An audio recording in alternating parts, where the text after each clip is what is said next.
സംസ്ഥാനത്ത് തിരുവോണനാളിലും കനത്ത മഴയാണ് പെയ്യുന്നത്. 7 ജില്ലകളിൽ കാലാവസ്ഥാ നിരീക്ഷണ കേന്ദ്രം യെല്ലോ അലർട്ട് പ്രഖ്യാപിച്ചിട്ടുണ്ട്.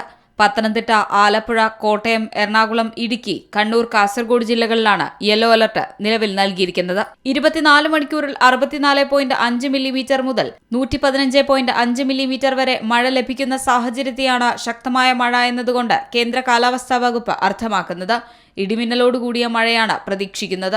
ഗംഗാതീര പശ്ചിമ ബംഗാളിനും സമീപ ജാർഖണ്ഡ്, വടക്കൻ ഒഡീഷ പ്രദേശങ്ങൾക്കും മുകളിലായി ന്യൂനമർദ്ദം തുടരുകയാണ്. സംസ്ഥാനത്ത് ഓഗസ്റ്റ് 28 വരെയുള്ള ദിവസങ്ങളിൽ നേരിയതോ മിതമായതോ ആയ മഴയ്ക്ക് സാധ്യതയുണ്ടെന്നാണ് പ്രവചനം. കള്ളക്കടൽ പ്രതിഭാസത്തിന്റെ ഭാഗമായി തിരുവനന്തപുരത്ത് കാപ്പൽ മുതൽ പൊഴിയൂർ വരെ, കൊല്ലത്ത് ആലപ്പാട്ട് മുതൽ ഇടവ വരെ, ആലപ്പുഴ ജില്ലകളിലെ തീരങ്ങളിൽ നാളെ രാവിലെ 8:30 മുതൽ രാത്രി 11:30 വരെ 0.9 മുതൽ 1.2 മീറ്റർ വരെ ഉയർന്ന തിരമാലകൾ കാരണം കടലാക്രമണത്തിന് സാധ്യതയുണ്ടെന്ന് ദേശീയ സമുദ്ര വിവര വിശകലന കേന്ദ്രം അറിയിച്ചിട്ടുണ്ട്.